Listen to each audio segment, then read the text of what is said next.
उसमें मैं निवेदन पूर्वक कहना चाहता हूं, हमारे आदरणीय सम्माननीय बड़ी तेजस्विता जिनकी वाणी में मैं भी देख रहा था, ये औज, ये शौर्य, ये ऊर्जा इस उम्र में जिनके जीवन में, मैं बल्कि वहां सड़क से लेकर के यहां सोच रहा था तो अब भी मेरे दिमाग में आ रहा था कि श्रीमान श्री विनोद भैयाना जी, आप 60-65 साल के हो या 35 साल के?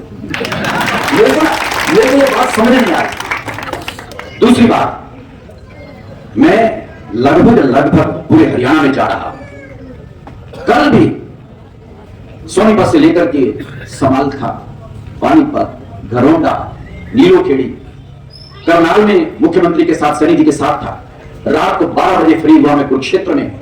आज भी श्रीमान श्री मनोहर लाल जी के साथ में टोहाना से लेकर, रतिया से लेकर के आप लोगों के बीच में आगे बढ़ रहा हूं।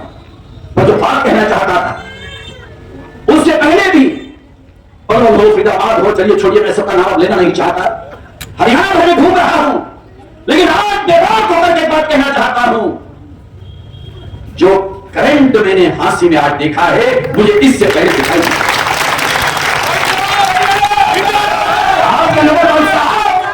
आपके लोगों की उमंग, आप लोगों की भावना और वो तरंग हृदय गदगद हुआ। आज श्रीमान श्री विनोद भैयाना जी, आपकी जीत तो इन लोगों ने पक्की कर दी। और अब तीसरी बात, ये लाइट, ये सड़कें, ये गलियां, ये विकास, शायद मैं इसकी बात अब ज्यादा नहीं करूंगा। स्वामी धर्मदेव आपके सामने हांसी के पावन धारा पर मेरा 10 साल से आना हो रहा है, शायद उससे भी ज्यादा हो गया। बल्कि एक बात, श्रीमान श्री हमारे उस समय के मुख्यमंत्री श्री ओम प्रकाश चौटाला जी ने भी मुझे एक बार भेजा था, उनके बेटा यहां भी खड़ा हुआ था, हांसी में आया था, यानी 25 साल कम से कम हो गए। और 40 वर्ष स्वामी धर्मदेव को भारतवर्ष में बोलते हुए हो गए।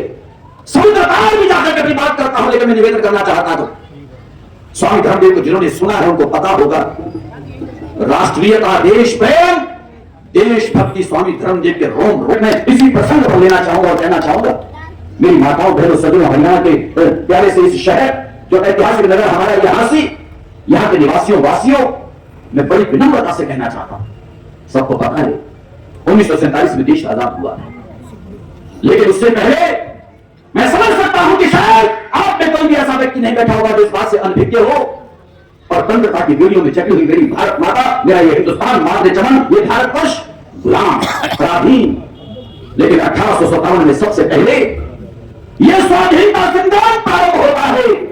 मेरठ में मंगल पांडे की पहली गोली चलती है, उसके बाद स्वाधीनता संग्राम शुरू हो जाता है। 90 साल तक संघर्ष चला था, 90 साल, 1857 से लेकर 1947 तक लाखों लोगों का हुआ बलिदान। आज तो मैंने कहा श्री मनोहर ठक्कर जी के सामने इस बात को, जिसकी वजह से पंजाब को पंजाब कहते हैं, क्योंकि 5 आब हैं वहां, 5 पानी, 5 नर हैं, 5 दरिया, रावी, सतलुज, ब्यास, झेलम, चिनाब, जिनके किनारों से ये आए, इनके बड़े हुए आए। हांसी में बहुत सारे लोग जो उस क्षेत्र से आए, 5 नदियों का पानी खून से लाल हो गया था, इतना लहू बहा था उस समय। आखिरकार देश को आजादी मिली और स्वामी धर्मदेव इस प्रसंग को यहीं रोकते हुए केवल अब आधे मिनट में यह कहना चाहता है, फिर 4 मिनट आपसे बात करनी। 1947 में देश को आजादी मिलती है, उससे पहले संग्राम चल रहा था, तो सुभाष चंद्र बोस जैसे लोगों ने कहा था कि हे भारत के लोगों, तुम मुझे खून दो, मैं तुम्हें आजादी दूंगा। ये उन्होंने नारा दिया। मेरे भारत के शूरमाओं ने, यहां के वीरों ने लहू दिया, खून दिया अपना, और आखिर उन्होंने भी देश को आजादी दी।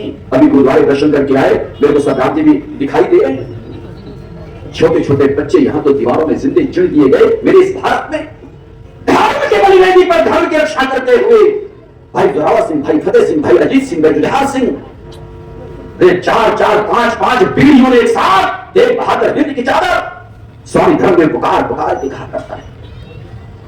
4 पुत्र वाले, पंजवी मां वाली, 6वां आप वाले, और 7वां की कहने तेरा भाना मीठा। इतनी बड़ी कुर्बानी देने वाले वो लोग, इतना बड़ा बलिदान देने वाले वो लोग, और उसके बाद भी कहते हैं तेरा भाना मीठा लागे। निर्भरता से कहना चाहता था, देश को आखिर आजादी मिल गई धर्म की बलिवेदी पर, राष्ट्र की बलिवेदी पर बलिदान देने वाले उन लोगों की बदौलत। लेकिन जाते जाते एक बात कह के गए थे मेरे देश के और भारत और हरियाणा के शूरमाओं, झांसी के वासियों, बड़ी गंभीरता से इस बात को सुन लो, 10 सेकंड में केवल इस बात को पूरा कर दो। जाते जाते एक बात वो कह के गए थे कि लाए हैं तूफान से कश्ती निकाल के, इस देश को रखना मेरे बच्चों संभाल। सीना भर जाता है, दर्द से पीड़ा से जिगर दिल भर जाता है। मैंने जैसे आप लोगों से कहा कि 40-42 वर्षों से भारतवर्ष में बोल रहा हूं, समुद्र पार भी जाकर अपनी बात को कहता और करता हूं, लेकिन आज से 25 साल पहले, 28 साल पहले, 20 साल पहले, 15 साल पहले मैं बहुत कहा करता था। जब 15 अगस्त का दिन मनाते थे, 26 जनवरी मनाते थे, 15 अगस्त स्वाधीनता से दिन, स्वतंत्रता दिवस, लाल किले की प्राचीर से तिरंगा फहराया जाता था, आजादी का दिन मनाया जाता था। मैं लोगों से पूछा करता था उनके बीच में जाकर के कि आज आजादी का 65वां दिन मना रहे हो, 64वां दिन मना रहे हो,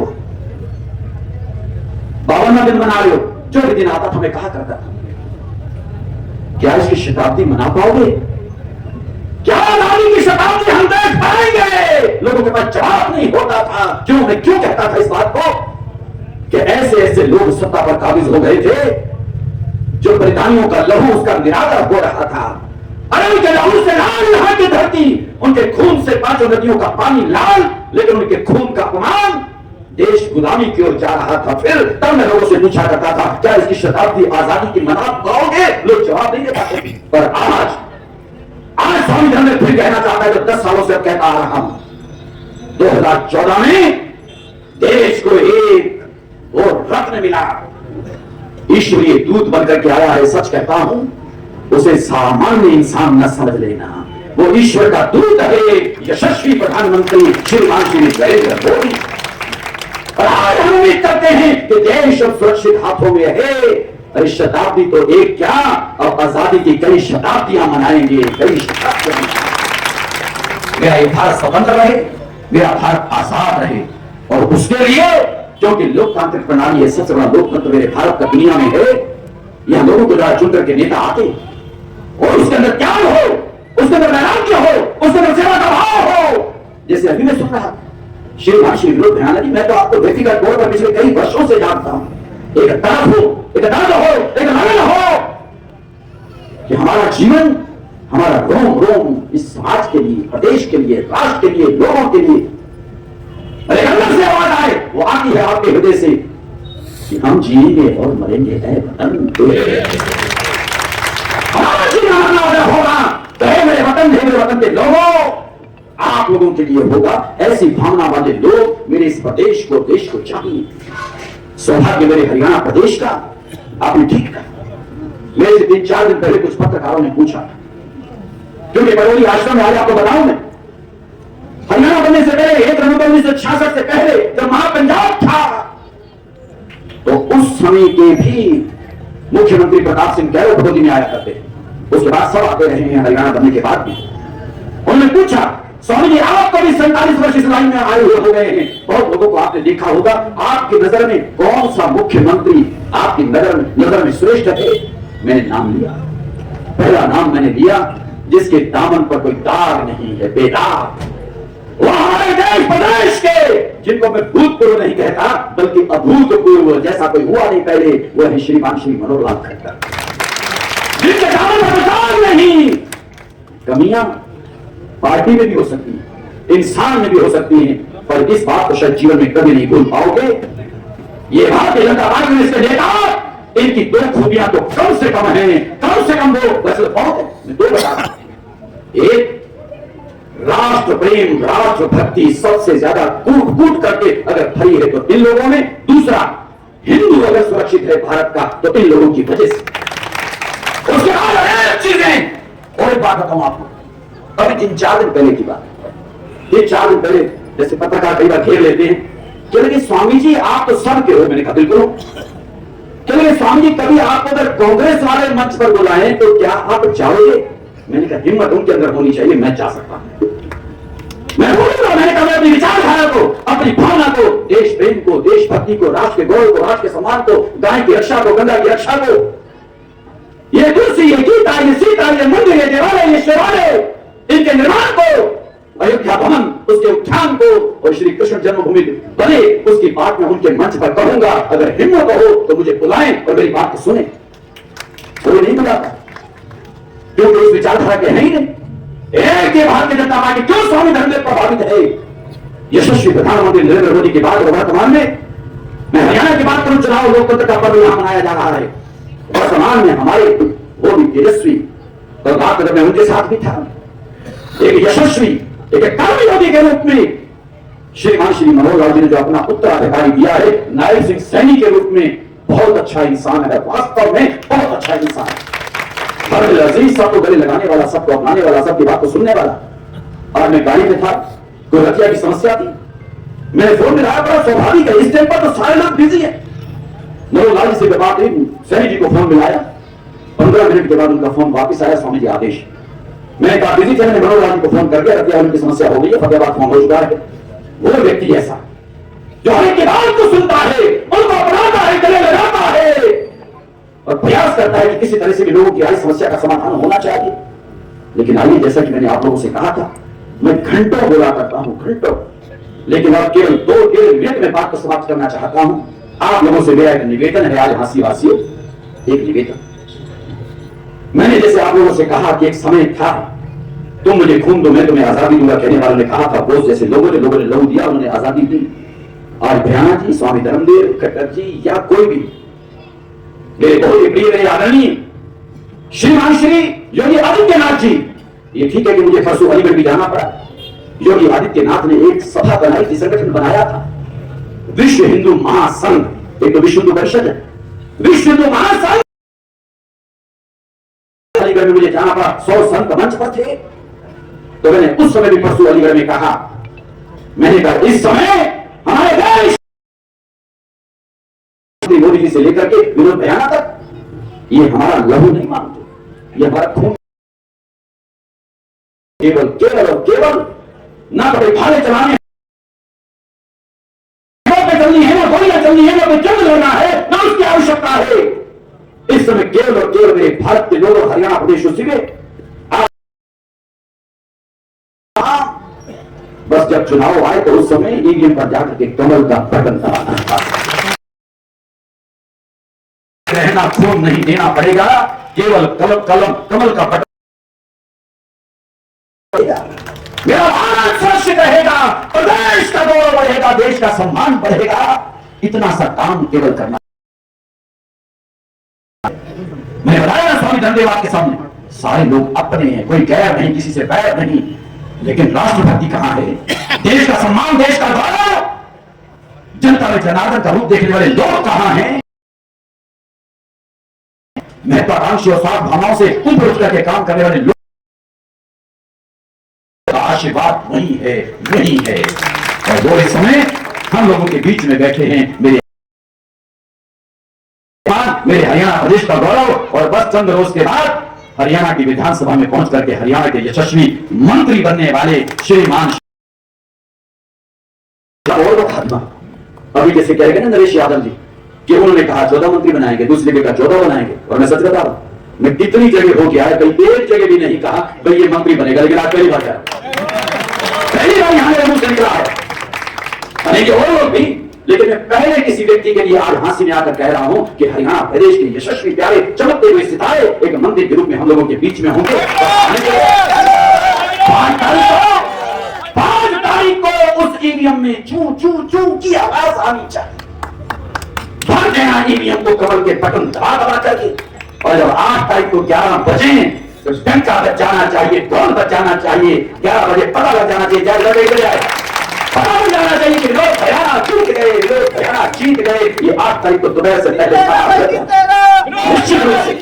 निश्चित रूप से जीतेगा। जब आप लोगों के दिल की आवाज, हृदय की आवाज तो परमात्मा भी सुनता है, वो बता नहीं सकता।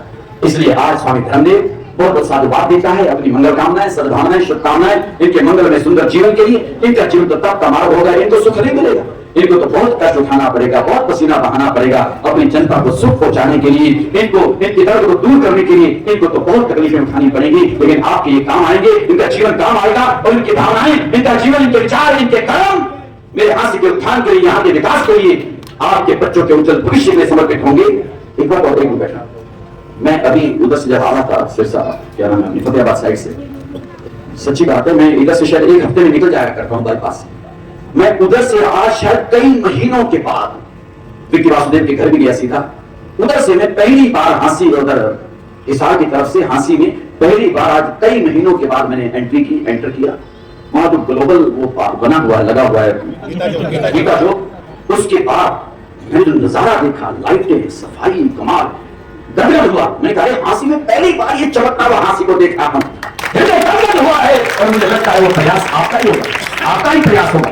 और अभी मैंने छोटे छोटे देखे इस रोड के ऊपर जो रेलिंग लगी हुई है, उसमें वो चौखटे से वो लगे हुए हैं गमले से, उनके अंदर छोटे छोटे पौधे हैं। जब 8-10 साल के बाद देखेंगे सारा रोड सड़क हरा भरा होगा, छाया से युक्त होगा। ये छाया आपकी होगी, आपके नाम की होगी, आपके प्यारे काम की होगी। विनोद भैयाना, जीवन आता जाता रहता है, लेकिन आपकी अमिट छाप लोगों के दिलों पर, यहाँ की सड़कों पर, यहाँ की गलियों में, बल्कि एक जमाना आएगा इन गलियों से जब हमारे जैसे लोग गुजरा करेंगे तो गलियों की दीवारें भी पुकारा करेंगी, विनोद भैयाना, विनोद भैयाना, विनोद भैयाना, विनोद भैयाना। यहाँ की दीवारें बोलेंगी, यहाँ का घर घर चौखट बोलेगी। ऐसा प्यारा लोगों के दिलों पर राज करने वाला विनोद भैयाना, परमात्मा के पास करेंगे, चूक मत जाना। वो रास्ते में लिखा होता है ना, यहाँ का खाना चूक मत जाना। विनोद भैयाना, इनको जिताना, हांसी वालों आप चूक मत जाना। निश्चित रूप से 8 तारीख बड़ा सुनहरा दिन आने वाला है। ढोल बजेगा गली गली, नगने गाएंगे गली गली, खुशियां मनाएंगे हांसी वाले, जगह जगह मोहल्ले मोहल्ले। परमात्मा कृपा करें। जैसा कि मैंने आप लोगों से कहा, मैंने 10-12 मिनट मांगे थे, आज केवल इतना। फिर नदी नाव सहयोगी मेरे जिंदा रहे तो आने मिलेंगे, फिर आप लोगों के बीच में आना होगा, आपसे बात करेंगे। इनके जीतने के बाद जब वक्त मिलेगा फिर चर्चा करेंगे।